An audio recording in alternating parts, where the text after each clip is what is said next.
बहती संस्कारों की धारा।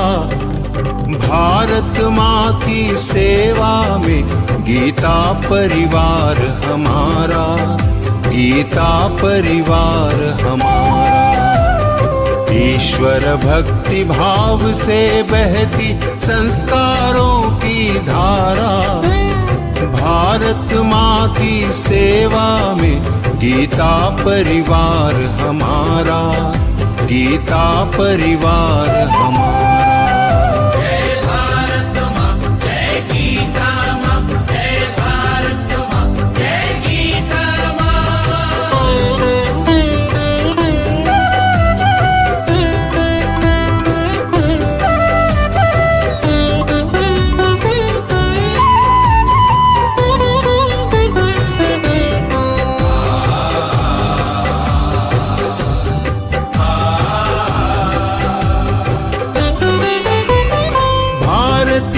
संस्कृति का वैभव जग में सबसे न्यारा। जय भारत माँ, जय गीता माँ, जय भारत माँ, जय गीता माँ। भारतीय संस्कृति का वैभव जग में सबसे न्यारा। ज्ञान और विज्ञान यहीं से सबने पाया सारा, सबने पाया सारा। कुछ भूलों से हारा फिर से जीते देश हमारा। गीता परिवार हमारा, गीता परिवार हमारा। जय भारत माँ, जय गीता माँ, जय भारत माँ, जय गीता माँ।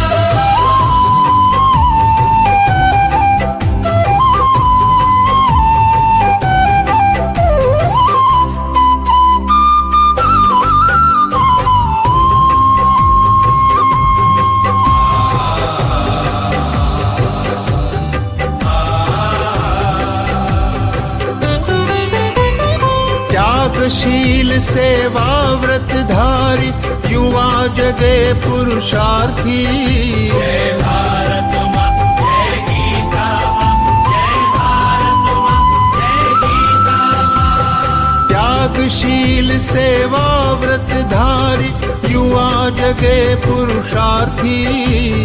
वैज्ञानिकता विनय सभ्यता स्वभाव हो निस्वार्थी, स्वभाव हो निस्वार्थी। देशभक्ति में तेजस्वी हो फिर समाज यह सारा। गीता परिवार हमारा, गीता परिवार हमारा। जय भारत माँ, जय गीता माँ, जय भारत माँ, जय गीता माँ।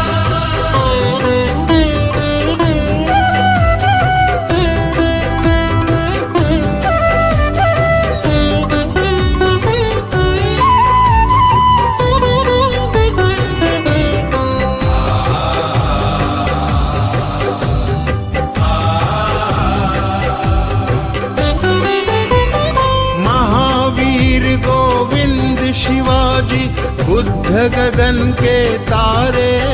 जय भारत माँ, जय गीता माँ, जय भारत माँ, जय गीता माँ। महावीर गोविंद शिवाजी बुद्ध गगन के तारे। परंपरा की पुण्य चेतना उर में हम सब धारे, उर में हम सब धारे। बाल हृदय में उसे जगाकर जगे देश यह सारा। गीता परिवार हमारा, गीता परिवार हमारा। जय भारत माँ, जय गीता माँ, जय भारत माँ, जय गीता माँ।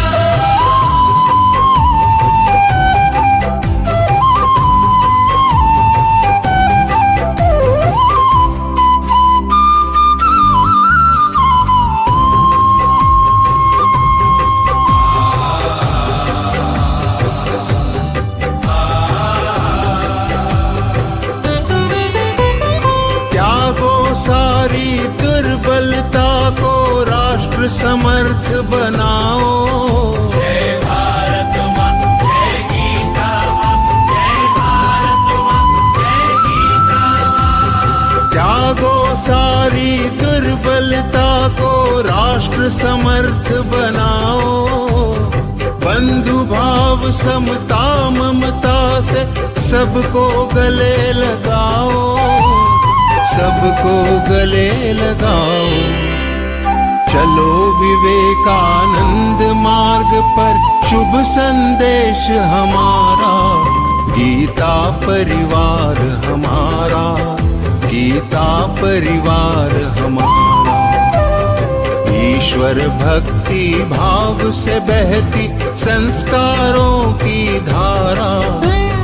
भारत माँ की सेवा में गीता परिवार हमारा, गीता परिवार हमारा, गीता परिवार हमारा, गीता परिवार हमारा, गीता परिवार हमारा, गीता परिवार हमारा।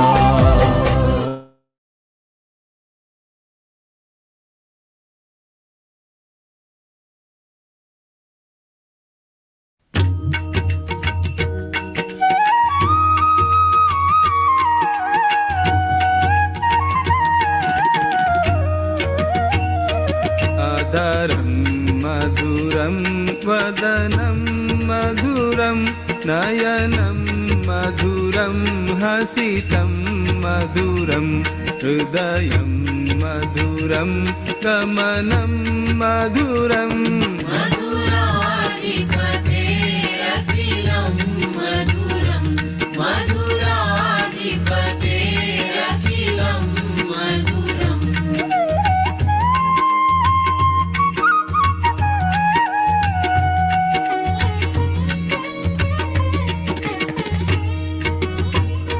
वचनं मधुरं चरितं मधुरं वसनं मधुरं वलितं मधुरं चलितं मधुरं भ्रमितं मधुरम्। मधुराधिपतेरखिलं मधुरं, मधुराधिपतेरखिलं मधुरम्।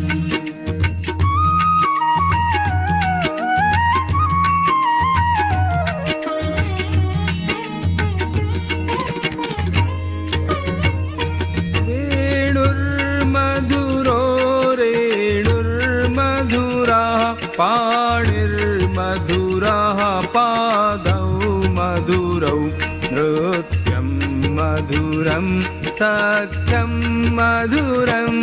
मधुराधिपतेरखिलं मधुरं, मधुराधिपतेरखिलं मधुरम्।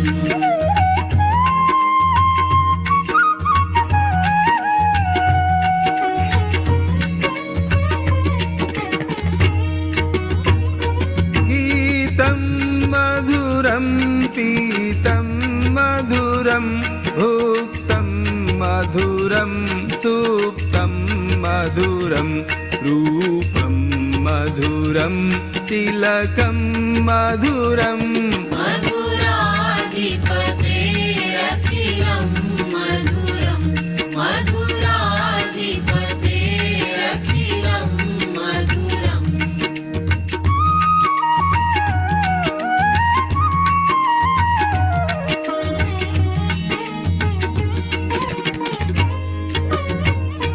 तरणं मधुरं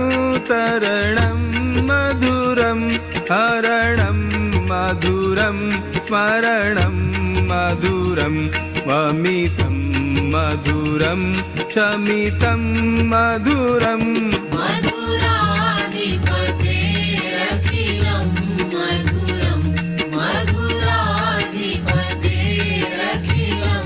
मधुरम्।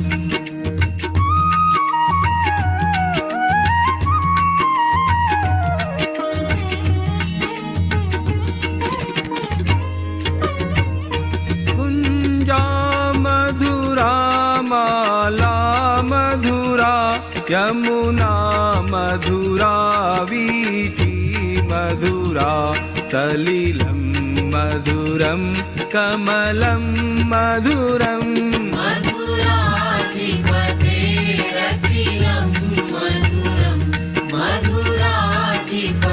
मधुराधिपतेरखिलं मधुरम्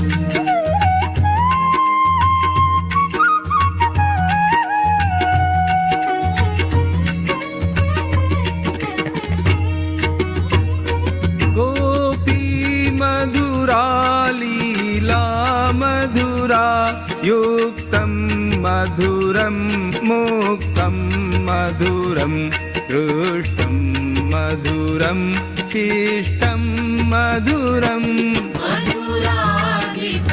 मधुराधिपतेरखिलं मधुरं मधुराधिपतेरखिलं मधुरम्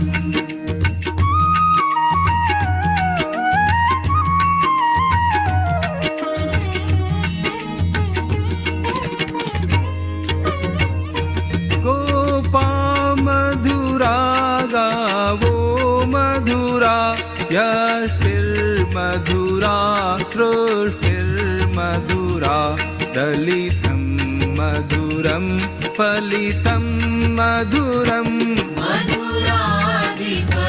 मधुराधिपतेरखिलं मधुरं मधुराधिपतेरखिलं मधुरं मधुराधिपतेरखिलं मधुरं मधुराधिपतेरखिलं मधुरम्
श्री गुरु चरण सरोज रज निज मनु मुकुरु सुधारी बरनउ रघुबर विमल जसु जो दायक फलचारी बुद्धिहीन तनु जानिके सुमिरौ पवन कुमार बल बुद्धि विद्या देहु मोहि हरहु कलेस विकार।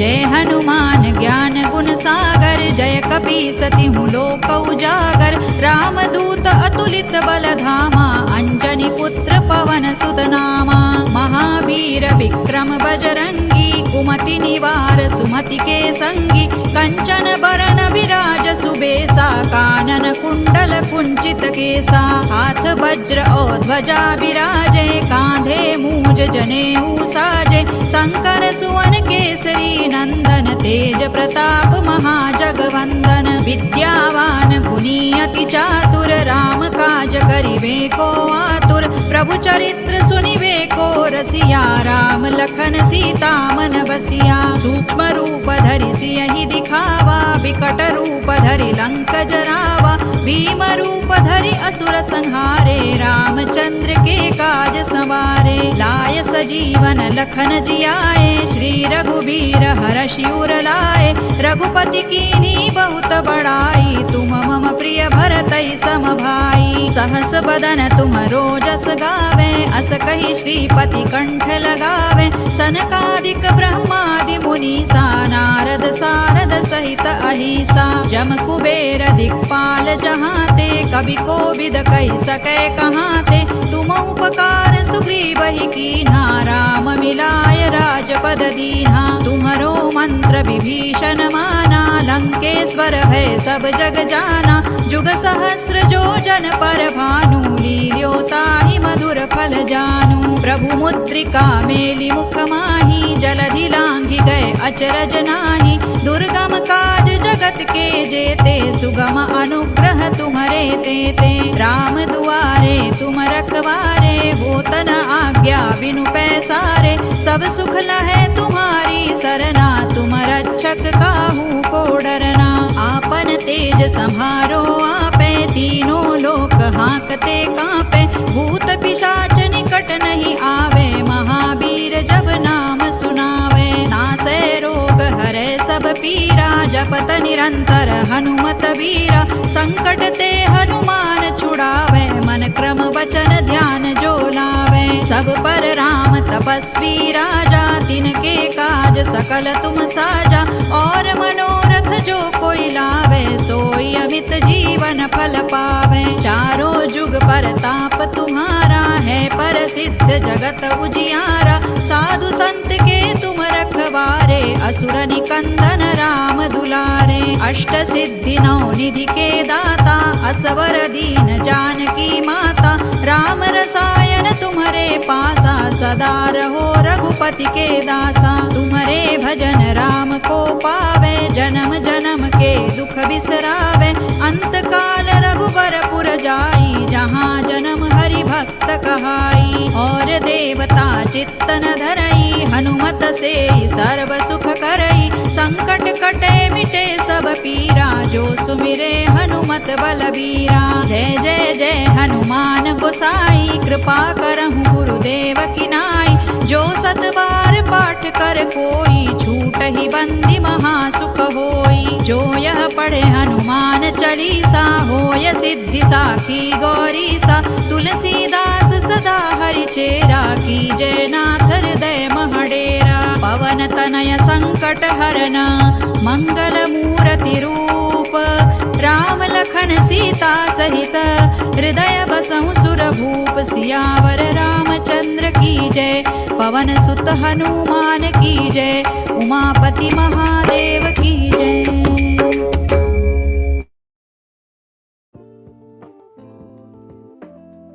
Jai Shri Krishna.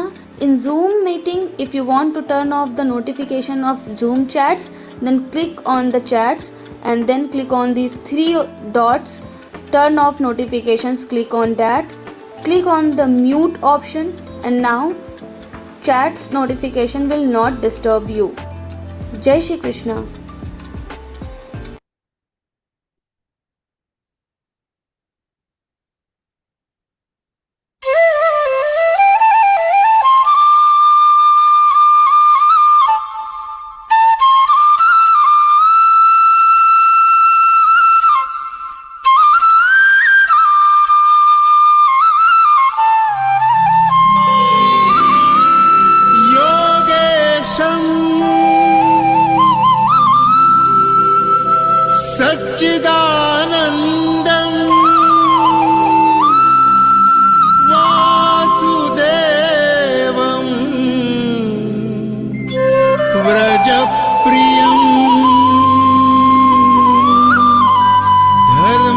संस्थापकं वीरम्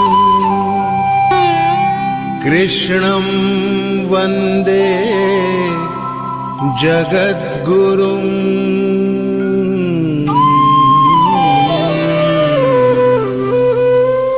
ईश्वर भक्ति भाव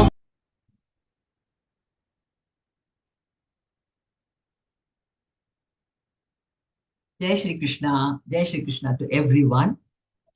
Seeking the blessings of Yogeshwara Krishna and our Param Pujya Swamiji, Sri Govindadev Giriji Maharaj. Let me bow down to all our gurus before the start of the function. Om Shri Guru Bhyo Namaha. A warm welcome to all the sadhak who have joined this session to hear the Vivechan on the first part of 15th chapter, that's Purushottama Yoga. Dear kids, it's a pleasure to be with you when you are enjoying Vivechan and anxiously awaiting questions to answer. So, welcome you all for this beautiful session on chapter 15. Am I audible, Didi? Didi, yes, you are audible. Okay, thank you. Thank you so much. Yeah. So, week after week, the interpretation sessions on the shlokas you learned that week would also enlighten you with the deeper meaning of Geeta. Now, please listen carefully. Guidelines for online interpretation session on Zoom. If you face any technical issues, we are saying all these things because always we get in the chat, these questions are asked. So we thought we'll enlighten you. Some people may not know. So many of you know all these things, but still. So if you face any technical issues during the session, please follow these suggestions. No sound, plug in the headphone or increase the volume of your phone or computer. Chat box blinking continuously. Tap the bell icon at the top right corner to mute notifications. This is all you can do. Voice breaking, cutting. Check your internet connection. If possible, use Wi-Fi instead of a mobile data.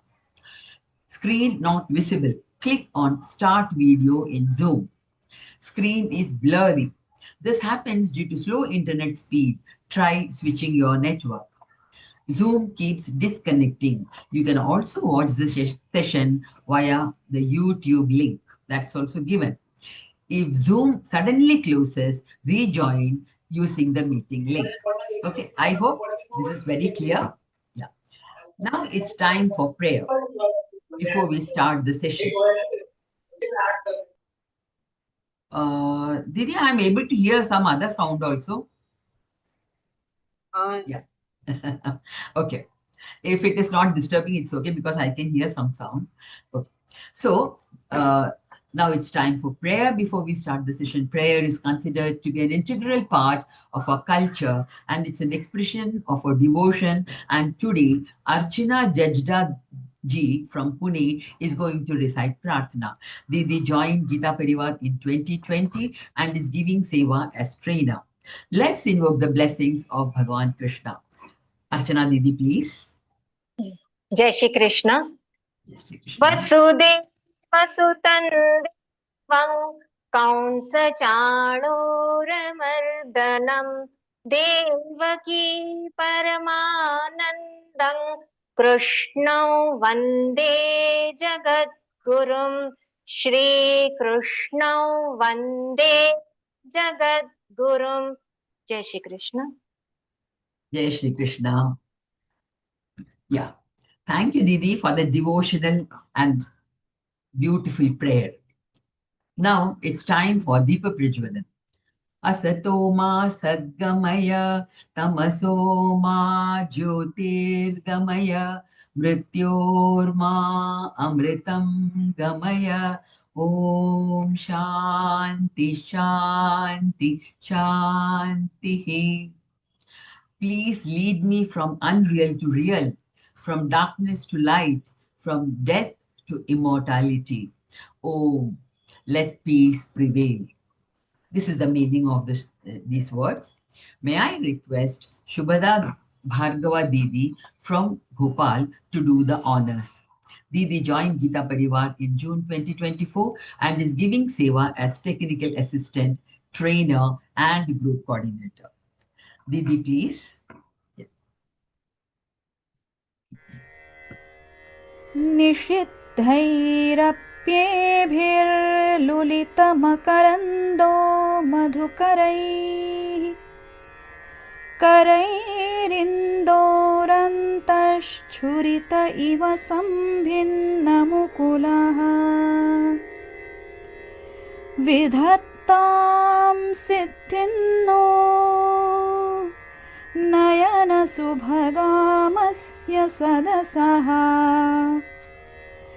प्रकीर्णः पुष्पाणां हरिचरणयोरञ्जलिरयम् शरदिन्दुनिभां शुभ्रां शुभ्रवस्त्रैरलङ्कृताम् कलहंसकृतावासां वरदां शारदां नुमः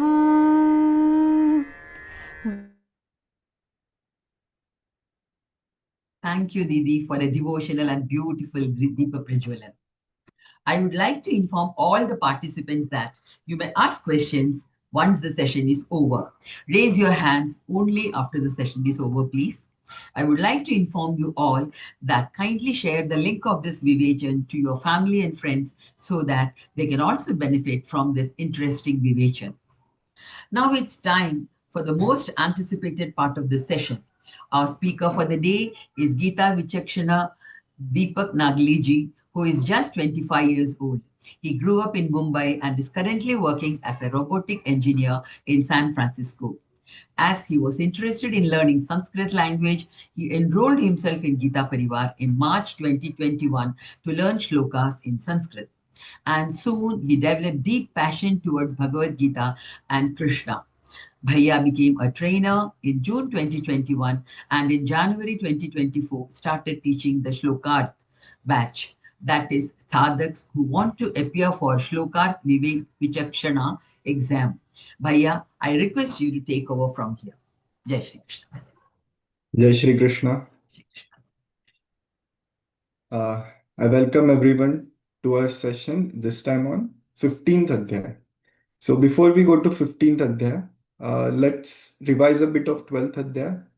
Let me ask some questions to you and let's interact a bit more to remember what all things we learned in 12th Adhyay. So I would ask you some questions. If you know the answers, you can type it in the chat box. Does anyone know the name of 12th Adhyay?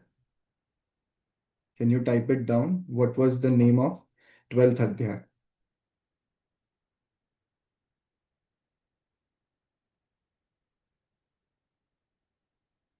Yes, correct. Many people are writing. Yes, very good. Bhakti Yoga. That was the name of 12th Adhyay, Bhakti Yoga. In 12th Adhyay, we learned how we can become more and more connected to Krishna, how we can bring Bhagwan more and more in our life. And to do that, Bhagwan told us different ways in which we are able to do it. Can you suggest some of the ways that we discuss how we can bring Bhagwan in our life? How we can be good friend of his? How we can make him our best friend? You can suggest any of the, yes, offer prasad. Yeah, that is correct. Anyone else? What were the other ways we discuss that we can? Yes, we can. Yeah, very good answer. Tanya and Kirtiji. Cleanliness. Cleanliness, we saw two types. Cleanliness of body as well as mind. If we have clean and pure mind as well as body, he likes us even more. Bhagwan likes us even more. He specifically said it over there that these are my favorite devotees. And yeah, very well. And thinking of him, yeah, this is one of the best answers. If we think of him more and more, he said that will reside inside him. If we bring him more and more in our life, we will end up living inside him. That's what he said in 8th shloka of 12th adhyaya. Yes, we can offer flowers. That is a good answer. And yeah, we can do puja as well. So last adhyaya or conclusion was we should bring Bhagwan more and more in our life. We should make him our friend. And in the latter half of the adhyaya, we also saw 39 qualities of devotees, 39 qualities of bhaktas. So, and he said, so these 39 qualities, if you have, he said that you'll become even more and more close to me. Those people who have these qualities, they are my favorite. So let's see if you remember any of the 39 qualities. You can name any of them. Do you want to try? You can name any one of those qualities that we previously discussed, which makes you favorite of Bhagwan, which makes Bhagwan like you even more and more. Yes, Adveshta, not having anger towards anyone. That is correct. Kindness is a correct answer. Yes, yes, very good. Santushta, yes, very nice. This was one of the in 14th shloka, Santushta Satatan Yogi, which was we must stay satisfied. And yeah, not being in ego. Nirahankaraha. Nirmamo nirahankaraha. Very good. So these are some of the qualities. Now I already told you the answer, but still let's see how many people were paying attention. Now my next question is, how many qualities were there? How many qualities of devotees has Bhagwan told us? Wow, yeah, everyone knows this. Correct. 39 qualities. Very nice. Very good. So 12th adhyaya was about this. How we can bring Bhagwan more and more in our life. We saw how we can even if we are singing, we can sing about him. Even if we are studying, we can think that he's sitting next to us. So even these are the ways that we can bring him in our life. And there were 39 qualities that he told us. Now, 15th Adhyaya. Does anyone know the name of 15th Adhyaya? Or anyone wants to guess? I can give you clues. So, I'll give you 4 options. Bhakti Yoga, Karma Yoga, Purushottama Yoga, and Daivasura Sampad Vibhaga Yoga. Yes, correct. Long name, but it is you're typing it right. Purushottama Yoga. Purushottama Yoga. Does anyone want to guess what this word means? What does Purusha mean? Anyone wants to guess? Purusha. What does this word mean? Yes, very good. So this word in our common languages, we use it as a man, but it's not necessarily man. It's any person, individual, being. All these are correct answers. So Purusha is any being, any person, individual. It, yes, it can be, it does not need to be a man, it can be any individual person. What does the word Uttama mean? Can you make a guess? Uttama. Yes. Word Uttama. Yes, it means very good. Correct answer. I want to see other people. Yes, best. Best or perfect. That's the correct answer. Uttama means best. So, Purushottama Yoga, who is the best person, best individual. That's the name of the adhyaya. So in the latter half of adhyaya, or even in the middle, Bhagwan tells from we get to learn that Bhagwan, why is he the best person? We learn that in this adhyaya. And wasn't that the reason why we wanted him to be your best friend? Right? So now you'll know why he is the best person that is existing in this adhyaya. So the name of the adhyaya is Purushottama Yoga. And so let me ask you this. So all of us are given different names. some people are given different gods' names. Some people have their name as Krishna, some people have their name as Rama, some people have their name, like here I can see Gayatri, that's a name of a Devi. So all these are sacred names of God. Why do we give these names? Why do people have these names? Because we want to bring those qualities in us. We want those good qualities, positive qualities in us. So, uh, would anyone name anyone? Uh, would anyone have you heard anyone with the name Kamsa? Previously, you would have in if you're reading Krishna stories, yes. But nowadays, do you hear anyone having the name Kamsa? No, that's correct. Have you? Is any of your friend named Ravana? No, right? Yeah. Does any of you have a friend named Putana? No, that is very good. Why don't we have these names? Because we want to be more like God. We want to be like Bhagwan, not like villains. Does anyone here want to be a villain, or would you prefer being a hero? Yeah, nobody wants to be a villain, right? So that's why uh, people are named Krishna, Rama, and not Kamsa or Ravana.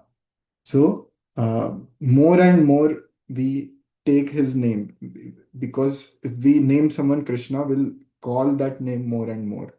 So automatically we'll become more and more like Krishna. If someone is named Rama, they should live up to expectation that they will live life like Rama.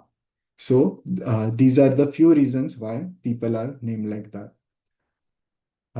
So just like this, we want we want to be like Purushottama. Bhagwan is Purushottama. He's the best person, and we also want to be like him. And in this, that's why in previous 12th Adhyaya we saw why we want to be more of his friend, so that we'll learn how how we can become like him. If we make ourselves his friend, we'll become more and more like him. We'll also be kind. We'll also not be friends with everyone. We will also not have any hatred towards anyone. So these are his qualities. That's why if we become friends with him, we will also get those qualities. So now in this adhyaya, you'll learn why is he Purushottama individual.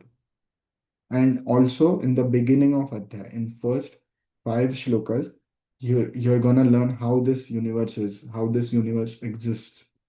And in the next few shlokas, you'll also learn what happens when we die. Why do we take birth? Do we disappear when we die?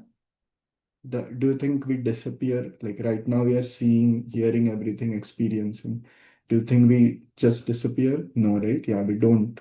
So what happens when we die? That also we'll see in today's session. Yeah.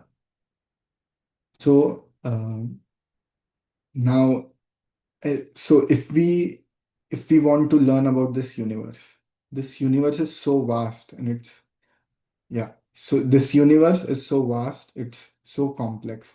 So how do we learn different things in schools? When we are in the school, how does our teacher teach us?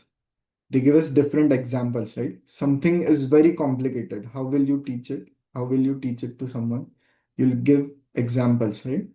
So to understand it better, Bhagwan is teaching us how this universe is, how this universe looks, how it is created.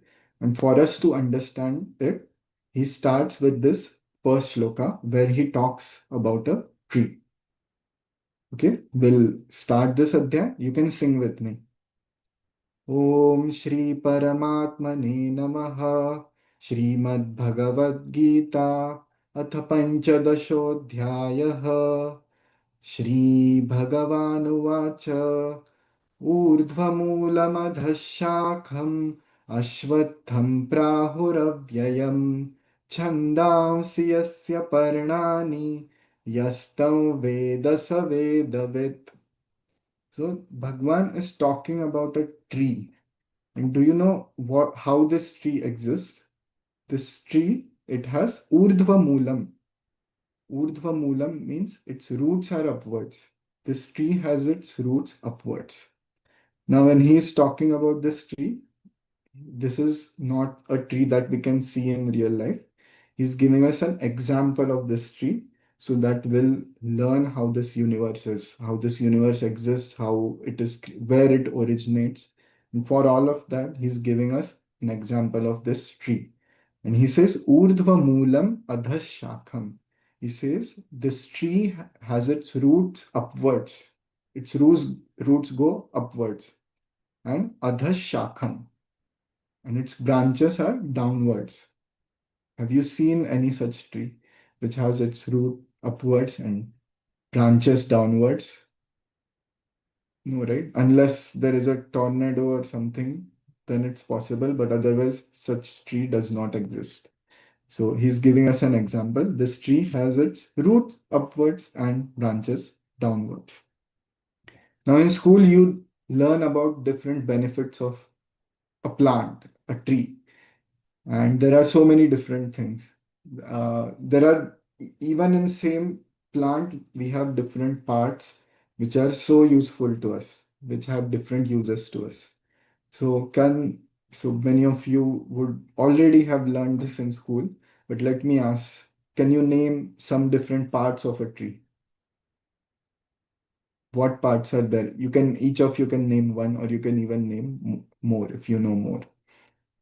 Two of the parts are just, Bhagwan told us in this shloka. Yes, roots is the correct answer. There are roots to trees, yes, branches. That's what Bhagwan talked about. He said this tree has roots upwards and branch downwards. Correct. Stem, leaves, yeah, that is correct. So, Bhagwan is going to tell us about these parts of this tree as well. Can you make more guesses? Yes, flowers is a correct answer. Trunk, very good. Anyone wants to guess more? What do we get from tree that you like? What do we eat that belongs to a tree? Yes, fruits. Fruits are there. Actually, we eat many different parts of the trees. So, do we eat roots sometimes? Are there any specific plants?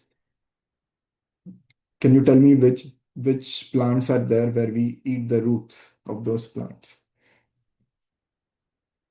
Correct. Carrot is a good answer. Sweet potato, yes. Beetroot, very good. These are good answers. These are all roots and we eat them. So roots of a tree are useful to us. Then do we sometimes eat leaves of a specific plant?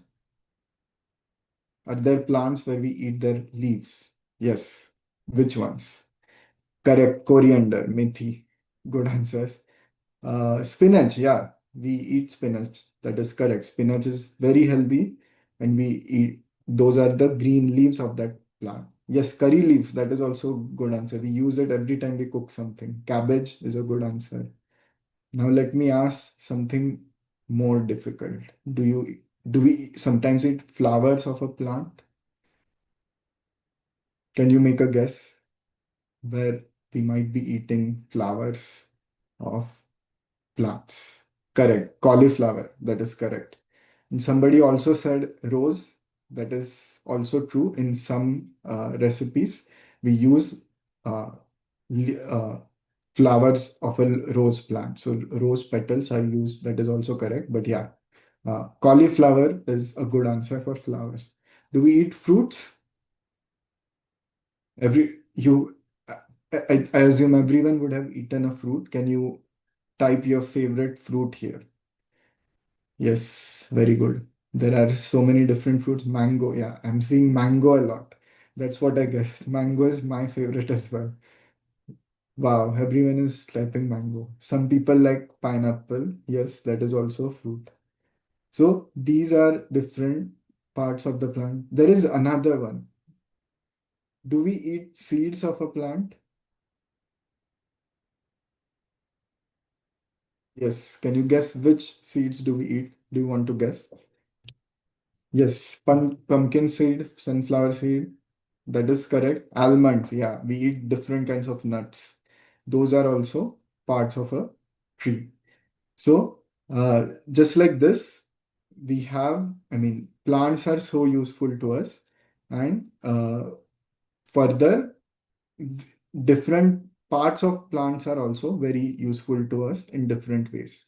Now, Bhagwan is going to describe us different parts of this specific tree that has its roots upwards and branches downwards. So Arjuna wants to know here, how is this universe? How is it created? How it is? How does it exist? So Bhagwan says it first of all, it's a flip three. Then it's called as the name of the tree. Do you know the name of this tree? It's called Ashwatha. Now this Ashwatha, it has specific meaning. Ashwatha has two meanings. First one is people tree. Have you seen people tree? Do you know how its leaves look? Its leaves look like a heart. It has a heart shape. So it's a people tree. You might have seen it. Some of you might not remember it, but you might have definitely seen it. So the speciality of this people tree is that its leaves are shivering. It's always turbulent. Even when there is hardly any air air blowing, there is barely any wind, still this one plant is there that is always its leaves are shaking like that, at least a bit. So Bhagwan is saying he's using this example on purpose because he wants us to know how this universe is. So he's saying this universe is constantly shaking, turbulent, moving, changing. So this universe, he's saying it's constantly changing. And then another, uh, so this word Ashwatha, it also means continuously changing. And if we read our ancient texts, they always give us two examples of things which are very turbulent. They constantly change and they keep on changing. One of them is people, people tree. Can you make a guess? Can you make a guess of the second thing that constantly it's very unstable and turbulent and it keeps on changing? Let's see, it's a tough question. So I'm not expecting anyone would know the answer, but you can make a guess. If you want to guess, what's the second thing that is that constantly changes, that is very turbulent? Yeah, yeah. Somebody said time. Time is a good answer, but we're talking about something very turbulent. And it constantly is in chaos, constantly keeps on changing. Anyone else wants to make a guess? Okay, so this is a slightly tough question. Ocean waves is a good answer, but what I'll give you what I'm talking about. So we're saying mind. Mind is constantly turbulent. If we are trying to study and something we hear some noise, we look there immediately. If there is uh, people, if you have friends who are playing downstairs, and if you hear playing them, and if you had your book in your hand, then that book is gone. And if the TV is turned on, suddenly your eyes go over there. So all of this happens because our mind is very turbulent. Even while sometimes when we are listening to our Geeta class or Vivechan, or if our phone is next to us, we quickly check our phone. So this is all because mind is very turbulent. So this, just like this universe is very turbulent. It's constantly changing. That's why it's called as Ashwatha. But he also uses another word to describe this universe. He's saying it's avyayam. Avyayam means indestructible. Now, how is this universe indestructible? So let's think about it. If you, yeah, if you have a paper, how long will it take for you to destroy this paper? You can type it here. How long will it take you for to just 1 second? Wow, such good answer. Even in a second, you'll do this and done. But let me ask you this. If this paper is there, can you really destroy it? If I did this, is it destroyed? Is it gone? No, we have two parts. It's not destroyed. Okay, what about if you break it further? Will it get destroyed? No, correct. How about worst case? What would happen if I burn this paper? Would you say it's destroyed? Does it completely disappear when it's burned? Yes, it's not completely destroyed. It won't get destroyed because when you burn it, you have fumes that are coming out. Those are coming out from particles of that paper. You have ash that is formed.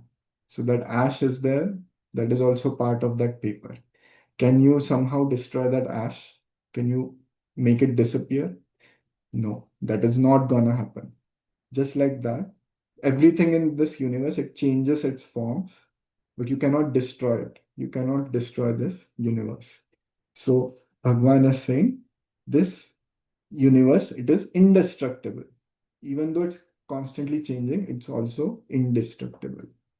Now, another thing about this universe, why is the root upwards? Why is he saying the roots are upwards? So this root represent our origin, all of our origin.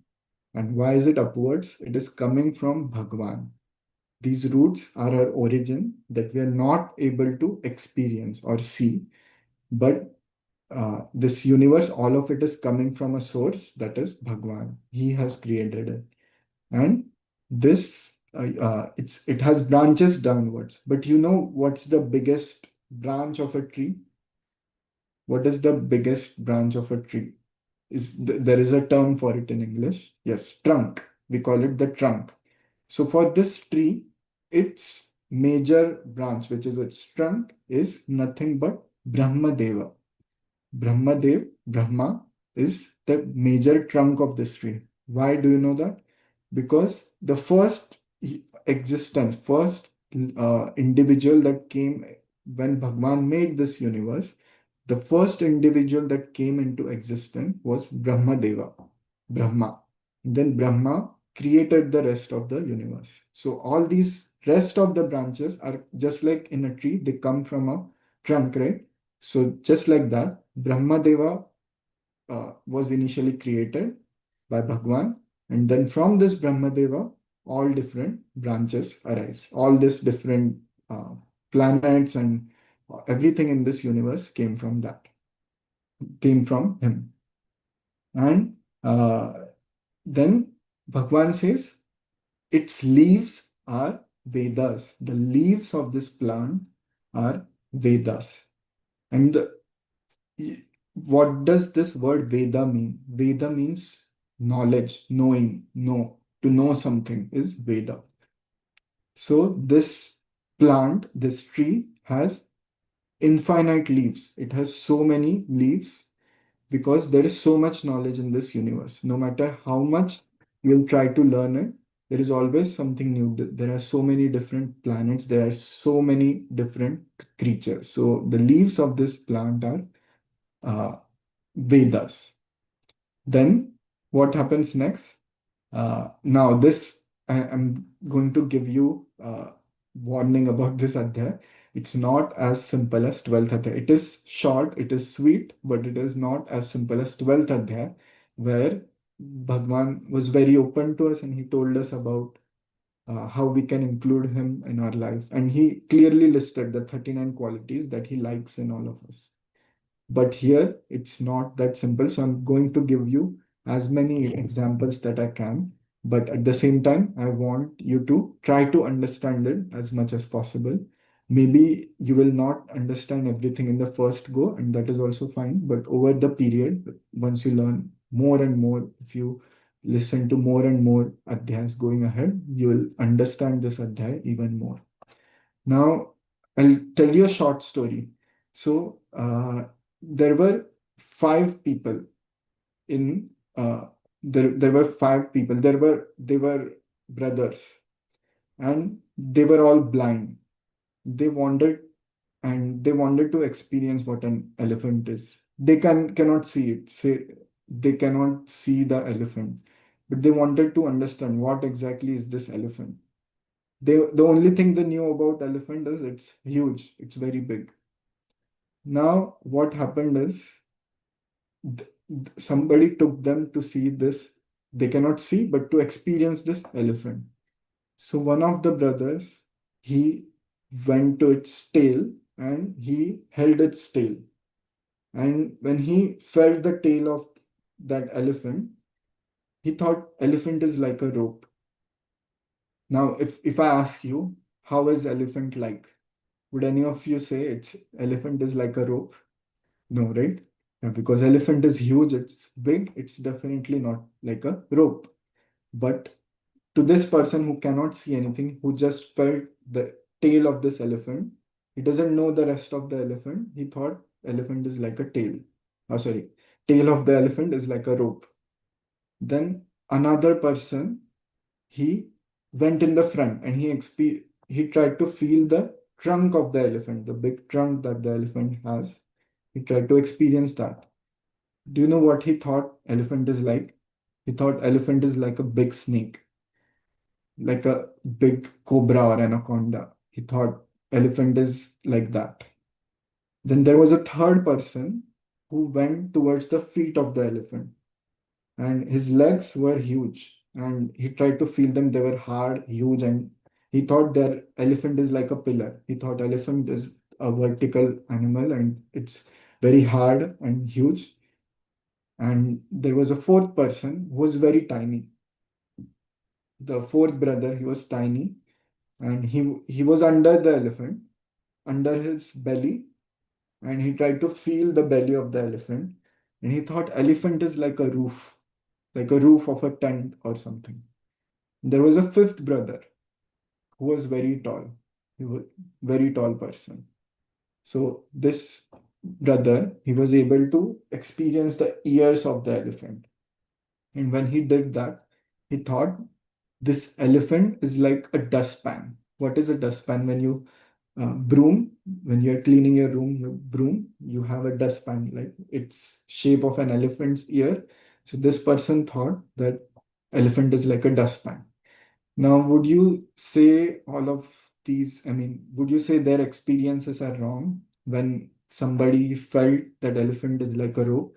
Is that person completely wrong? No, because that's how that person experienced it.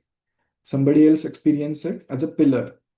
So that's why all of us, I mean, um, it's similar to that in this universe. This universe has so many uh, creatures. It has different, it has, we can learn as much as possible. But till we, like, all of our experiences, we're not gonna know everything. That's why somebody else might learn something else and it is still fine. They might have a different experience than us because this universe is so vast. That's why this people tree, its leaves that Bhagwan is describing, he's saying all these leaves, they carry different knowledges. And last part he says, but if you understand this tree rather than just the leaves, then you will understand the whole universe. That's what Bhagwan says here. Now we'll go to the second shloka. You can sing with me. अधश्चोर्ध्वं प्रसृतास्तस्य शाखा गुणप्रवृद्धा विषयप्रवालाः अधश्च मूलान्यनुसन्ततानि कर्मानुबन्धीनि मनुष्यलोके. So, just like how do we grow a plant? What do we feed the plant? Can you tell me what all things? You can guess just one or two. Yeah, the plant, it definitely needs water. We can give it fertilizers. It needs sunlight. Yes, that is correct. But Bhagwan is saying this when he's giving the example of this plant, this Ashwatha tree. He is saying that this tree, it feeds on three gunas. Now, what are these three gunas? To summarize, gunas are properties or qualities, and there are three types. And you'll learn more about these when you learn 14th Adhyaya. But I'll summarize it to you. It's Slightly difficult to understand, but still I'll summarize it to you. These three gunas are sattva, raja, tama. Sattva means anything that is positive, that is good, that is pure, that is happy, anything that makes you more pure, like reading Bhagavad Gita, helping others, all of these things, they make you more pure, positive. So that is sattva. That is sattva, which is guna, which is a property or a quality. The second one is raja. Raja makes you turbulent, unstable. It makes you hyperactive. So when does this quality pop up? When we are trying to study. Again, I'm giving you the same example. When we try to study, and someone turns on the TV. Now that time this raja, this guna, it takes over ourselves. That's why we become turbulent. We are not able to focus. Yes, somebody is saying sugar rush. Yeah, if we eat a lot of sugar, that also happens to us. Or chocolate, if we eat a lot of chocolates, that's what happens to us. So this is raja. And third one is tama. Tama is dull, lazy. It's darkness, illusion, ignorance. Anything that is bad is tama. So these three are qualities. Now Bhagwan is saying this plant it feeds on these gunas. If you give it sattva, if you give it positivity, pure things, then it will grow upwards. The branches, it will grow upwards. Now, what does it mean by growing upwards? So it will go towards its roots, which were upwards. And what were the roots? Roots were our origin. It was Bhagwan. So what Bhagwan is saying is that if you feed yourself with positive things, they are going to bring you to him. You're going to reach him. What happens if you feed yourself with rajasi things? What happens? You will become more turbulent and you'll be stuck in the same place. You'll be born as a human again. And so he also says that this, when it takes you upwards, if sattva, it's taking you upwards, positivity, it's taking you upwards. What exactly is he saying? He's saying that in next birth, you'll be born in a more pious family, or you'll be born within devtas. So all of these are more positive. You'll, like right now, all of you are so blessed to learn Bhagavad Gita. Very few people, even not even me. I never got an opportunity to learn Bhagavad Gita at your age. So all of you have definitely done many pious things in your previous birth. You've done sattvic things in your previous birth. That's why you have this chance to learn how to become friends with Bhagwan, how to become close with him, and how to bring positive qualities in you, the 39 qualities that we saw in previous adhyaya. So if this plant is fed positive things, it's gonna grow upwards towards its root, towards its origin. If we give it rajasi things, raja, it's gonna be more and more turbulent. Then that person will be born as a human again, and he will be attached to different different uh, desires which make him take birth again and again. And if you do bad things, that is tama, then you will be born in lower births. You will get lower births, like different insects or animals. All of these are lower births because of their karma. They had to take these births, which because of which their animals, they don't get a path to be more positive, to experience positive thing and become close to Bhagwan. So all of us are very blessed that we have this opportunity with us. So what Bhagwan says is, if you feed it sattva, which is positive, it's going to take you towards him. If you feed it raja, it's going to keep you stuck in the same place in a human birth. And if you give it tama, darkness, negativity, it's going to take you in the next birth as lower births, animals, or different kinds of creatures. So, yeah. And we'll go to the next shloka, third shloka. न रूपमस्येह तथोपलभ्यते नान्तो न चादिर्न च सम्प्रतिष्ठा अश्वत्थमेनं सुविरूढमूलम् असङ्गशस्त्रेण दृढेन छित्त्वा. Now Bhagwan clarifies to us that Narupamasyeha tathopalabhyate. He says, this plant, this tree that I'm talking about, its form is not available to you. You cannot see that tree here. It's not a real tree. I'm giving it to you as an example to understand how this universe is. That's what Bhagwan says here. So this tree, it's not a real tree. He's telling it to us as an example. And what he says about this tree, though, is that he says this tree, neither it has any beginning nor it has any end. This tree, it's infinite. It has, first of all, its trunk is almost infinite. Its branches are infinite. They keep on growing, growing, growing. Its roots are infinite. What does it mean? This universe itself is infinite. No matter how much you'll explore it, it's not gonna end. This universe is infinite.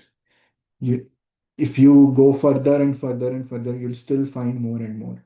So it doesn't have any beginning, it doesn't have any end. That's what he's saying about this universe. It's infinite. And he's saying what you should do. What you should do when you're in this universe. He's saying अश्वत्थमेनं सुविरूढमूलम् असङ्गशस्त्रेण दृढेन चित्वा. He's saying you need to cut this tree. You need to cut off this tree with a weapon of detachment. Now, why is he saying that? Why is he saying that we need to cut off this tree? What he means is this tree is our lives, our existence. And what happens is if we do negative things, we are born as negative creatures, or we have to face that karma. If we do positive things, then again, it's positive is good. It's taking us out of this temporary universe. We won't eventually, if we reach Bhagwan, we won't have to take birth again and again. But because this universe, we have different desires. Because of these desires, we do different kind of activities which make us take birth again and again. So that's the whole reason why we end up taking birth again and again, is because of our desires. So he's saying if you end your desires, if you end your desires and if you use detachment, detachment is the key which can help you escape this cycle of birth and death. So he's saying we don't have to keep being born again and die again, go through any of the pain. He said you can escape this if you are detached. In 12th Adhyaya as well, didn't we see detachment was one of the qualities that Bhagwan told us? So all the bad things like Mahabharata war. Why did that war happen? There was no everyone could have lived happily. They were the same family. Why did they fight? Because Kauravas had desires to take or capture all the kingdoms, and they didn't want even a small share for their brothers. All these desires, they keep us too much engaged in this universe, which makes us, and if at the time of our death, if we have these desires, then we have to be born again. That's why we keep being born again and then we die again. So that's why Bhagwan is saying you should uproot this tree or cut this tree with a weapon of detachment. Again, why detachment? Is because you want to escape it. And what happens once you cut this tree? We are going to see in next shloka. ततः पदं तत्परिमार्गितव्यं यस्मिन् गता न निवर्तन्ति भूयः तमेव चाद्यं पुरुषं प्रपद्ये यतः प्रवृत्तिः प्रसृता पुराणी. Then Bhagwan is saying once you cut this tree, once you uproot this tree, once you cut this tree, you should find that you should search for, you should engage yourself in Bhagwan. So Why did Bhagwan create us? There is, why did he create us? Why did he put us on earth? Why did he create us separately? He always existed. Why did he create us? He created us so that we can experience him. We can experience love towards him. We can also give him that love. So, for us to think about him more and more, for us to bring him more and more in our life, that's why he gave us this birth. Now, what happens? How often do we remember him? Now, let me ask, how many of you have started, since we last spoke, how many of you have started remembering Bhagwan more and more? Have you tried that? Are you doing something new? Are you doing puja every day, or are you chanting shlokas? Very good, very nice, very nice. This is what Bhagwan wants from you. This is what he wants from you, and he will like you even more and more if you think of him more. So that's why we want detachment. Why we don't want so much attachment is because this attachment to all the worldly things, attachment to tasty food, attachment to TV, all these things, they keep our mind engaged somewhere else, or they keep ourselves distracted. So once we cut this attachment with a weapon of detachment, what happens? We are able to focus better, we are able to think better, we are able to concentrate better, even in our studies as well as towards Bhagwan. That's why Bhagwan is saying, first you have to cut this tree with weapon of detachment. And once you do that, uh, then you'll be able to focus more and more in Bhagwan. So imagine, would you ignore your mother, father? No, right? They've given you so much love. They always care about you. Why would you ignore them? Just like that, we should not ignore Bhagwan. We should always remember him as much as we can every day in the morning. Somebody said they chant one shloka every day. That is very good. That's how you should remember Bhagwan. Imagine if you go to a fair that is there in a big playground or something. You went there with your parents. Now you saw something, you saw cotton candy or something that you like. What happens? You run over there, or then you look at that cotton candy, and then you see the next store. They're selling toys.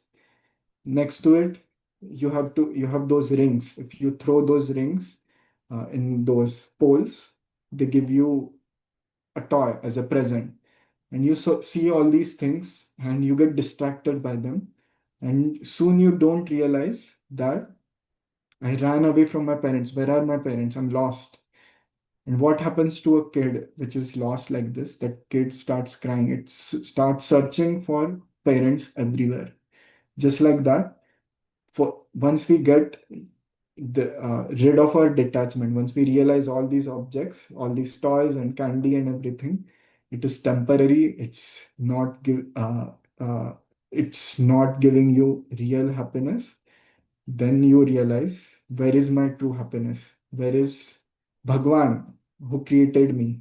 And then if you start yearning for Bhagwan more and more, then he'll be there for you. So just like that, once you get rid of this attachment, Bhagwan is saying you'll be better able to focus on him, reach him. And then what happens next? He says, Nirmana moha sanga dosha adhyatma nitya vinivritta kamaha dvandvair vimukta sukha dukha saidnyair gacchantya mudha padamavyayantat. So Bhagwan says, if yeah, what happens, what kind of person finally reaches him, finally completely experiences Bhagwan and becomes his best friend? He's saying that here, that nirmana moha. Nirmana, mana is your ego. Somebody took your pencil and you get upset, or somebody took your eraser. You get so upset that how can someone do that to you? So that is ego. So someone who has gotten rid of their ego, that is the person who reaches Bhagwan. Then he says, Jita Sangha Dosha. Sangha Dosha is flaw of attachment. And Jita Sangha Dosha, who has won or who has achieved victory over this attachment, who has gone beyond this attachment, who has no attachments, that person who has no attachment towards TV, no attachment towards tasty food, such a person is Jitasanga Dosha, Adhyatma Nitya. Adhyatma Nitya is constantly thinking about Bhagwan. Such a person who's constantly thinking about Bhagwan is Adhyatma Nitya, Vinivritta Kamaha, and has no other desires. This person has no other desires. Dvandvair Vimuktas. What does that mean? All the dualities of the universe: cold, hot, friend, enemy, respect, disrespect. The person who has gone beyond that, we saw this in 12th Adhyaya as well, right? Someone who has gone beyond these dualities, uh, who doesn't feel sad if he's disrespected, or he doesn't get too excited if it is praised. So that is Dvandvair Vimukta Sukha Dukkha Saidnyair Gacchantya Mudha Padam Avyayanta. Such an enlightened person, such a smart or aware person, he is the one who reaches Bhagwan. He is the one who reaches Bhagwan. He is the one who reaches Bhagwan's abode. Now, Bhagwan talks more about his abode, where he exists, how it is, in sixth shloka. We'll sing sixth shloka together.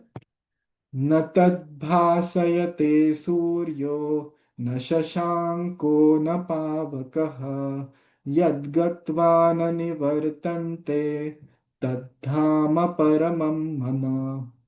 So Bhagwan is saying about how he is, or how his abode is. Abode means where he exists, where he lives. How is that place? So he's saying Natad bhasayate surya. Now let me ask you this. Tell me different sources of light. What are different things that give us light? Can you make guesses? There are multiple things. Yes, the biggest one is sun. That is correct. Another, can you give me a few more? Anything that is lit. Fire, yes, good answer. Fire is lit. Anything else? There are so many things. Flashlight, yes, very good answer. Flashlight, correct. Wood, yes, if you burn it and it becomes fire, then it's lit. That is a good answer. Yeah. So all these are different sources of light. But if you study in school, they'll tell you that you'll learn that all this light is coming from one source. Now, there is another one, moon. You see moon in the sky, right? It also appears to be lit. It also appears bright. It also gives us light.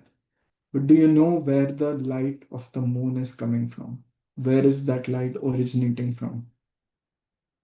Yes, very good. This light that comes from sun. It's a reflection of light from sun that reaches earth. When it's night in our time, when the sky is dark, it means we are not facing sun. Sun is on the opposite side of earth. That's why everything is dark. But if the moon is on the other side of earth, the light from sun, it reflects from moon and it reaches us. That's why it appears as if moon gives us light. Now let me tell you another secret. They might have taught you this in school. All this light, even the fire, how do you get light in the fire? How does fire get its light? Fire, it's wood. This wood, it's coming from the tree. Or even the coal. Do you know how coal is formed? Or how oil, fuel, petroleum, all of these are formed? They are when dead plants, they get buried in the earth because of earthquake and all. They get buried in the earth. There is immense pressure on them for thousands of years. There is pressure, and inside the earth, there is heat of earth itself, like how it erupts in volcanoes. So all of this pressure and heat, what it does is it turns the dead plants into fuel. That's how we get this fuel. Now tell me, where do plants get their energy? Where does the energy of plant originate? Do plant eat food like us? No. Yes, the correct answer is yes, they use nutrients from soil, but where do they get their energy from? That's my question. Where do they get their energy from? Correct. The answer is sun. So the secret thing that I was going to tell you is that all this light that we are seeing, this when you burn fire or coal, even that light, it's ultimately coming from sun. All this, anything that you're seeing lit, it's coming from sun, except maybe stars, which have their own light. They are the suns in their own planetary systems. Now, if you think one stage beyond that, what happens is this we are going to learn in 12th shloka, but I'll give you brief summary. Is that this light is also coming from Bhagwan. Ultimately, all the sources of light are coming from Bhagwan. And we'll learn about it in 12th shloka of this adhyaya in the next session. But to summarize, uh, all this light, it's coming from Bhagwan. And what Bhagwan is saying is that his abode, where he lives, it has its own light. He says, the sun does not lit it. Natat bhasayate suryo. The sun is not lighting it. Na shashanko, nor is the moon. Na pavakaha, nor is the fire lighting his abode where he lives, where he exists. He's saying that what does it mean? It has its own light, it has its own teja, and which is actually the source of every light, which is we are gonna see in 12th shloka. And finally, he says, the one who reaches this abode of mine, he never has to come back. Bhagavan is saying, once you reach this abode of mine, once you are with me, once you become my best friend, you will reach somewhere from where you don't have to ever come back. That's what he's saying. You don't have to be born again and die again in so many different births. Okay. Now we'll go to the next 7th shloka. Mamaivansho jivaloke jivabhutas sanatanaha manashasthani indriyani prakritisthani karshati. Now Bhagwan is saying all these living beings, every living being that you're seeing, he's saying it's small part of mine. It's small existence of mine. Now, when we say living being, what do we mean? We are not talking about our bodies. What we're talking about is our existence inside these bodies. So, when this body dies, we go to the next birth. Does that mean we're gone? So, the answer is no. When we die, our existence is not gone because our soul is going to the next birth. So, that's why uh, we should say our body dies, but we don't die. It goes to the next and next birth. So yes, this is a good example that clothes, just like we change our clothes, our soul changes our bodies. When our body gets old, it takes the next body. Now Bhagwan is saying the soul is, if you see it truly, if you are able to experience it properly, you'll realize this source is a pure part of Bhagwan. Bhagwan's part is the soul. That's why we say Bhagwan is in each one of us. But then why do we have to suffer through all of this? If we are part of Bhagwan, why do we have to go through birth, death, um, all the difficulties, all the troubles that we have? Why does that happen? It is because uh, it's because of manashashthani indriyani prakritisthani karshati. So the soul, it happens to have mind and sense organs, the indriyas inside of it. So the soul with mind inside of it and external sense organs, it starts experiencing different worldly pleasures. It sees TV and it gets attracted towards the TV. It wants to watch the TV. It sees a chocolate and it wants to eat that chocolate. Because of that, this mind, it has to take birth again and again. So Bhagwan is explaining to us purely, truly, you're part of me. You're a small part of me. Your soul, what you are, is actually me.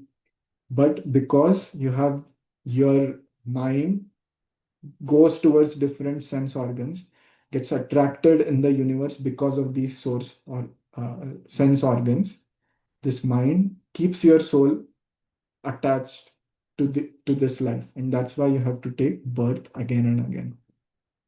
So we'll see the next shloka, 8th shloka. शरीरं यदवाप्नोति यच्चाप्युत्क्रामतीश्वरः गृहीत्वैतानि संयाति वायुर्गन्धानि वाशयात्. Now Bhagavan is telling us more about this soul. He's telling us how we die and what happens to us when we die.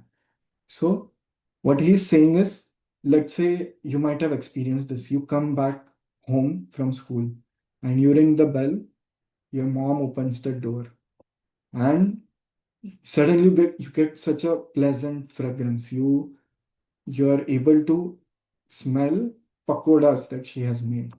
She has made pakodas or something that you really like. She has fried something that you really like. And you don't even have to go to kitchen. Even if you're living in a big house, just open the door and you'll be able to experience it. You will know what she has cooked. She doesn't even have to tell you. Just looking at her, you'll smile. Something tasty has been cooked. So why does this happen? Because this fragrance, air carries it everywhere. Even in a corner of a room, if you open a perfume, you're able to smell it in the other end. Why? Because this air carries this fragrance everywhere. So Bhagwan is saying, just like that, your soul that is there, it carries the mind and sense organs with it in the next birth. Now, when I say sense organ, it's not the physical eye I'm talking about, or it's not the external ears that I'm talking about. I'm talking about the part in your soul where it experiencing what the eye sees, or experiencing what sound comes from the ear. So with these sense organs and the mind, the soul travels to the next birth, and it travels to the next birth when it dies again, and it travels to the even next birth when it dies.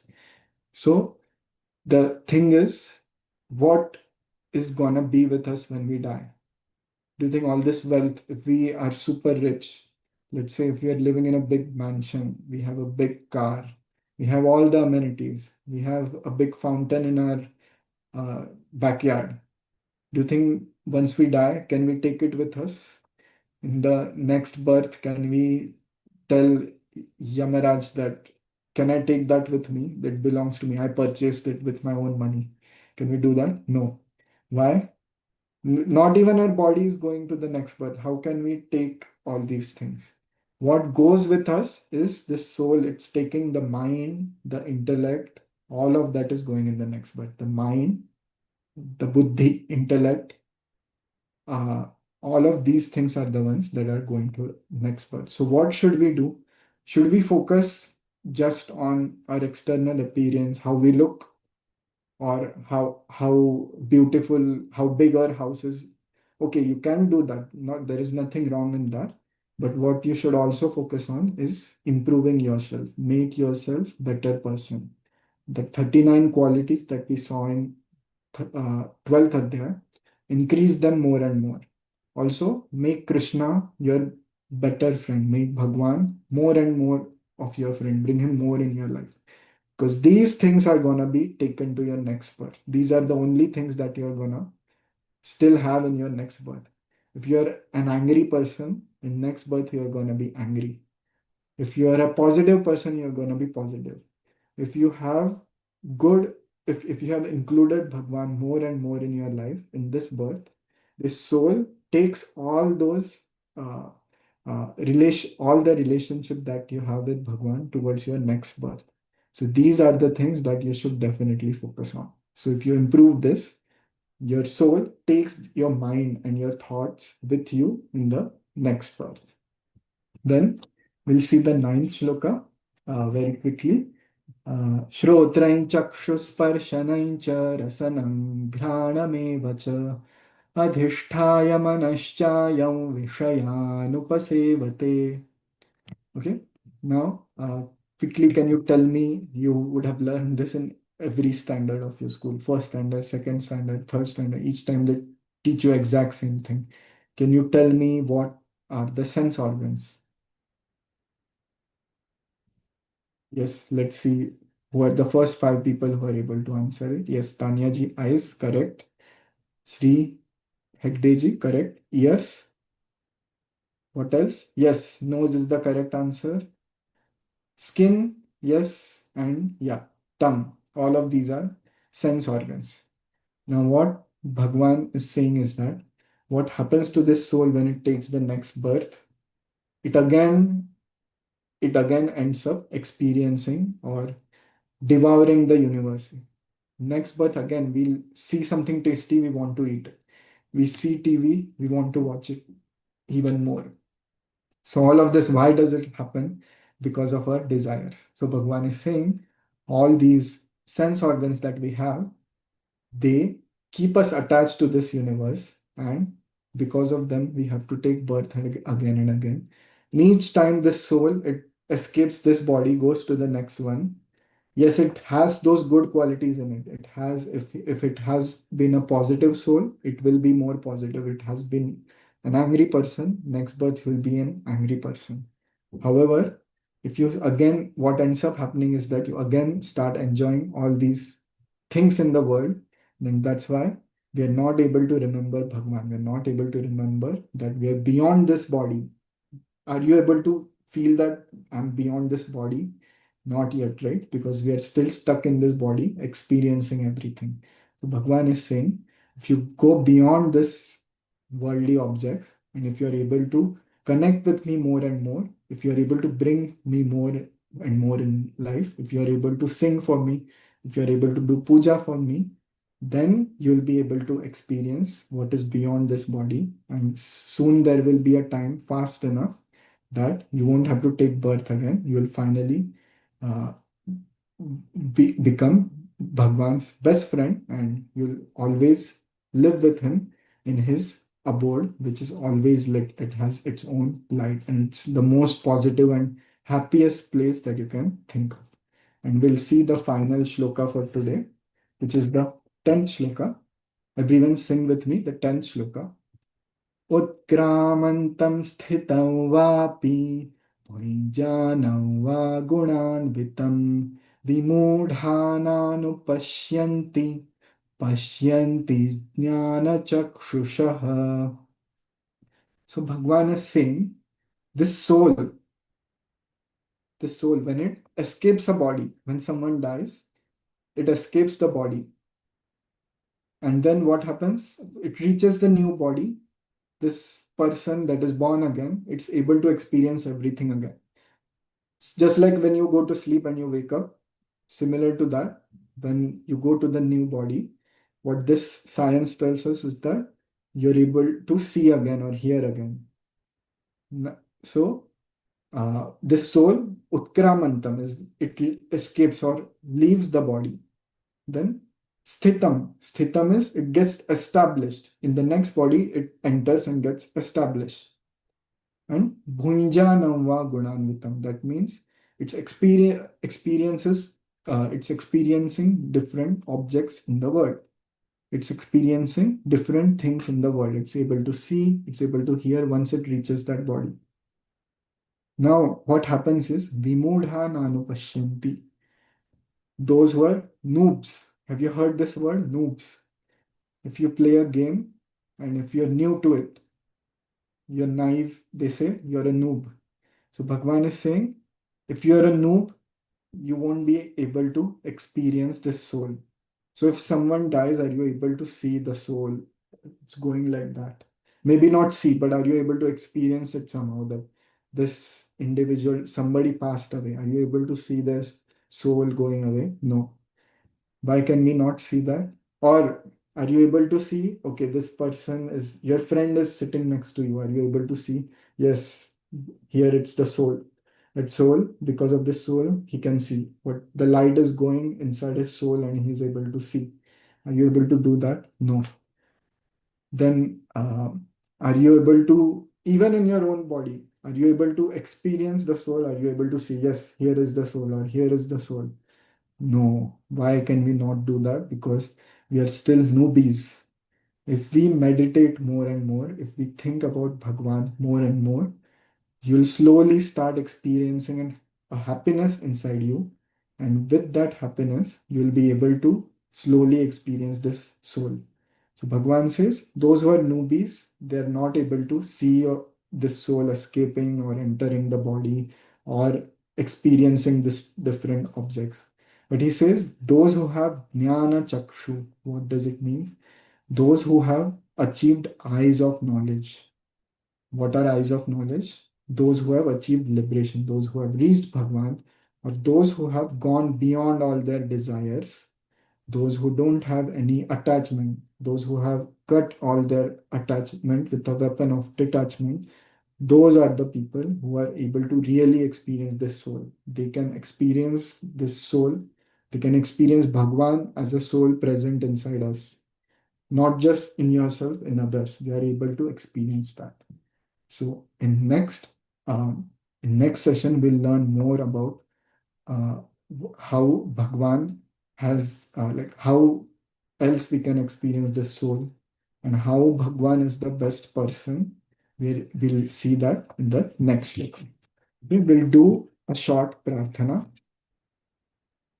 Hari Sharanam, Hari Sharanam, Hari Sharanam, Hari Sharanam, Hari Sharanam, Hari Sharanam, Hari Sharanam, Hari Sharanam, Hari Sharanam, Hari Sharanam, Hari Sharanam, Hari Sharanam.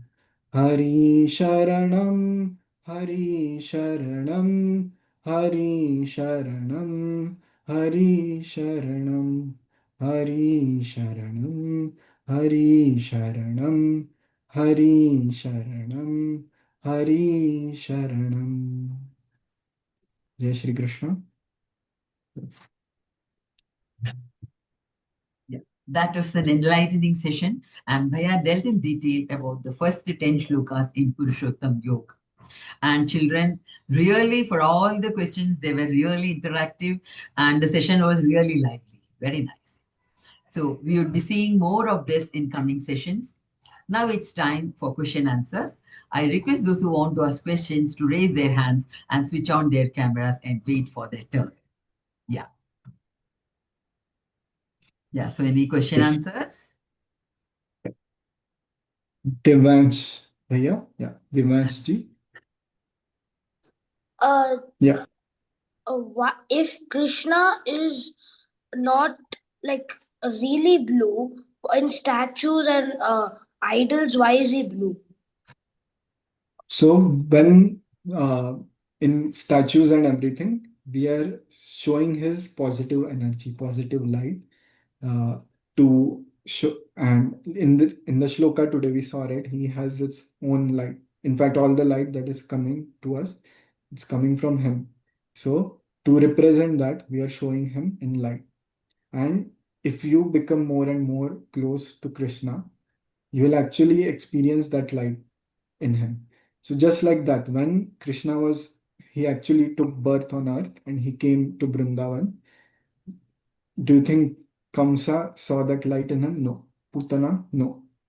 But other people who were already even in their previous births who were praying to him and who wanted to become friend with Bhagwan, they were able to experience this positive light that is coming from him.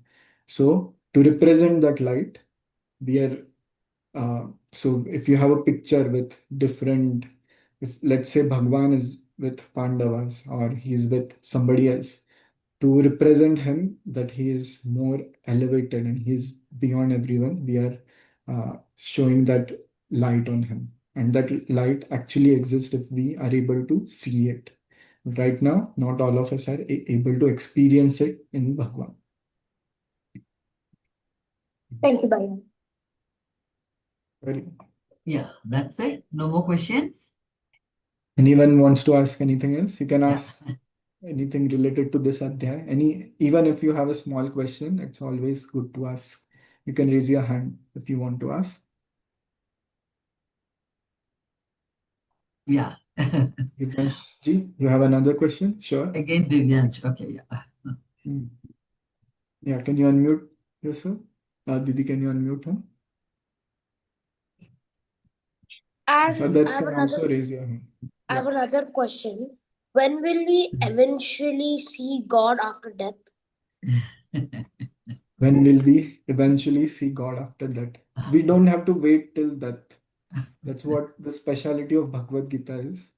That it tells us we don't have to wait till death. We can bring him more and more in our life. If you start speaking with him, suddenly you'll start getting signals that he'll give you real life signals, or you'll actually experience him more and more. You'll genuinely feel, somebody, if you're in a house and there is somebody in the house, you can feel the presence, right? Just like that, soon you'll be able to experience him more and more within this life. You don't even have to wait till that. So that's how it is. Even there were so many saints. There is Saint Mirabai. All of them, they experience Bhagwan in their own lives. They didn't have to wait till death. In fact, when they had to leave their bodies, basically when their bodies were going to die, they directly reached Bhagwan. But Bhagwan was already present in their lives. Mhm. Yes, Gayatri ji. Yeah, can somebody unmute her? Okay, so one time when I was praying, we have a photo of Lakshmi Devi, and I actually saw her blink. So does this mean that I saw God, or was this just my imagination? No, it's not. That's what I'm saying. Once you start taking step towards God, you'll get such signals more and more. So what you saw blinking, that means Devi over there, she was reciprocating to you. So suddenly you will start, first maybe you'll experience it when you're praying. Then slowly you might even start experiencing these things in your life. If you're stuck somewhere and you're very thirsty, somehow or the other you'll find water. So these things, they happen to us because of Bhagwan, because of God. And if you bring him, today you are chanting one shloka per day. You wake up and chant one shloka. Tomorrow if you start doing two, you'll start experiencing him more and more. Yes. Anyone else? If you have Okay, yeah, questions, thank you. your hand. Yeah. Okay. So Anyone it's wants over? to ask? Yeah. Okay. Okay. Here, once again. Okay. So, Yeah, Didi, I also have to announce the winner of previous quiz. Yeah. Achha. You want to ask a question? No, Okay. Previous L1 quiz that happened. I want to announce the winner of the L1 quiz. Yeah. So, part of 15th Adhyay, L1 quiz was there. It would have been announced in your group. So, Dhruvika ji is the winner. Congratulations. And she got 94 marks. And she just took 9 minutes and 11 seconds to finish this quiz. So, congratulations to you. But she's not there? Yeah, I don't know if she's here or maybe she has joined through YouTube or something. Congratulations. Oh, okay. Can you once again announce the name, because let them hear it clearly, no? Yes, yeah, sure. So, so the winner of 15th Adhyay Part 1 quiz is Dhruvika ji, and she got 94 marks in this quiz. So everybody congratulate her. And she finished it in 9 minutes and 11 seconds. That is fast. Wow. Very good. Very good. Congratulations. Yeah. Okay. So, yeah, very nice. So, hearty congratulations, Dhruvika ji, for completing the quiz fastest and getting highest mark, 94%. That's really good. Wonderful. So, yeah, let you be a motivation to all others, All were very interactive. It was really interesting. I was watching all the throughout the Vivechan. Wonderful. So now I think we'll come to an end. I extend my heartfelt gratitude to Deepak Bhaiya for clearing the doubts of our sadhaks and for the wonderful Vivechan. On behalf of Geeta Pariwar and myself, I extend sincere thanks to the technical team consisting of Richa Jain Didi and all those who were at the backstage for their relentless and efficient efforts in making the session a great success. May I take this opportunity to thank all those who attended this session. Please do continue your Gita sadhana and attend these sessions to enrich your spiritual knowledge. And children, please try to by heart. I think many of you might have by hearted 12th chapter. Try to by heart now. As they take, daily 3 shlokas, you can by heart them easily. So try to do that. May I take this opportunity to thank, then that I have thanked. I request Hemlata Didi from Chittoor, Andhra Pradesh to recite Pratana before we call it a day. Didi joined Geeta Pariwar in June 24 and is doing seva as co-trainer and tech assistant. May we all thank Bhagavan Krishna and Geeta Pariwar for giving us this opportunity. Didi, please. जय श्री कृष्ण सभी को। योगेशं सच्चिदानन्दं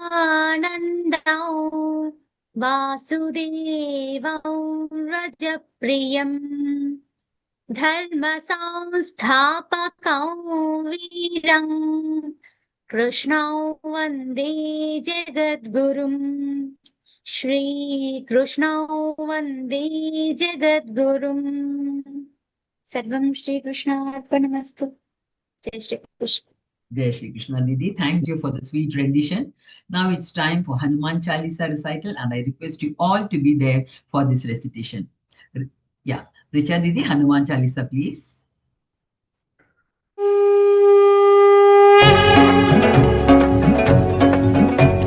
श्री गुरु चरण सरोज रज निज मन मुकुर सुधारि बरनउ रघुबर बिमल जसु जो दायक फलचारि बुद्धिहीन तनु जानिके सुमिरौ पवन कुमार बल बुद्धि विद्या देहु मोहि हरहु कलेश विकार। जय हनुमान ज्ञान गुण सागर जय कपीस तिहु लोक उजागर रामदूत अतुलित बल धामा अंजनी पुत्र पवन सुत नामा महावीर विक्रम बजरंगी कुमति निवार सुमति के संगी कंचन बरन विराज सुबेसा कानन कुंडल कुंचित केसा हाथ वज्र ध्वजा विराजय कांधे मुंज जनेऊ साजय शंकर सुवन केसरी नंदन तेज प्रताप महाजगबंदन विद्यावान गुणी अति चातुर राम काज करिबेको आतुर प्रभु चरित्र सुनिबेको रसिया राम लखन सीता मन बसिया सूक्ष्म रूप धरि सिंहि दिखावा विकट रूप धरि लंक जरावा भीम रूप धरि असुर सहारे रामचंद्र के काज सवारे लाय सजीवन लखन जियाए श्री रघुवीर हर्षि उर लाए रघुपति कीन्ही बहुत बड़ाई तुम मम प्रिय भरत ही समभाई सहस बदन तुम रोजस गावै अस कहि श्रीपति कंठ लगावै सनकादिक ब्रह्मादि मुनीसा नारद सारद सहित अहिसा जम कुबेर दिगपाल जहाते कवि कोविद कहि सके कहाते तुम उपकार सुग्रीव ही कीन्हा राम मिलाय राजपद दीना तुम्हरो मंत्र विभीषण माना लंकेश्वर भय सब जग जाना जुग सहस्र योजन पर भानु लील्यो ताहि मधुर फल जानू प्रभु मुद्रिका मेलि मुख माहि जलधि लांघि गए अचरज नाहि दुर्गम काज जगत के जेते सुगम अनुग्रह तुमरे तेते राम दुआरे तुम रखवारे होत न आज्ञा बिनु पैसारे सब सुख लहै तुम्हारी सरना तुम रक्षक काहू को डरना आपन तेज समारो आपै तीनों लोक हाकते कापै भूत पिशाच निकट नहीं आवै महावीर जब नाम सुनावै नासै रोग हरै सब पीरा जपत निरंतर हनुमत बीरा संकट ते हनुमान छुड़ावै मन क्रम वचन ध्यान जो लावै सब पर राम तपस्वी राजा जिनके काज सकल तुम साजा और मनोरथ जो कोई लावै सोई अमित जीवन फल पावै चारों जुग परताप तुम्हारा है प्रसिद्ध जगत उजियारा साधु संत के तुम रखवारे असुर निकंदन राम दुलारे अष्ट सिद्धि नो निधि के दाता असबर दीन जानकी माता राम रसायन तुम्हारे पासा सदा रहो रघुपति के दासा तुम्हारे भजन राम को पावै जन्म जन्म के दुख बिसरावै अंत काल रघुवर पुर जाई जहाँ जन्म हरि भक्त कहाई और देवता चित्तन धरई हनुमत से सर्व सुख करई संकट कटई मिटई सब पीरा जो सुमिरई हनुमत बलबीरा जय जय जय हनुमान गोसाई कृपा करहु गुरुदेव की नाई जो सत बार पाठ कर कोई छूट ही बंदी महासुख होई जो यह पढ़ हनुमान चालीसा होय सिद्धि साखी गौरी सा तुलसीदास सदा हरि चेरा की जय नाथ हृदय महडेरा पवन तनय संकट हरन मंगल मूर्ति रूप राम लखन सीता सहित हृदय बसहु सुर भूप सियावर रामचंद्र की जय पवन सुत हनुमान की जय। Thank you.